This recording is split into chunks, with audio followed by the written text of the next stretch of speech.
yung sagot niyo po, yung mga pangalan niyo po. So, ako, na nakatira sa bilang kasapi sa Revolusyonaryong Alyansang Makabansa, RAM, ay nangangako ng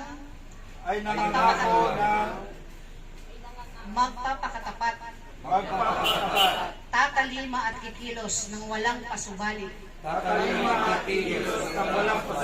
sa lahat ng adhikain, alituntunin at mga gawain na ipinaiiral ng samahang RAM.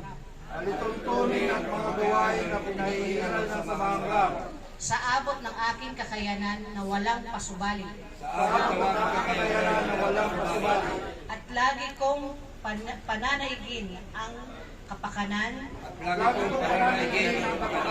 at kabutihan ng ating bansa. Para sa mga Pilipino, kasiyahan nawa ako ng Diyos. Congratulations po.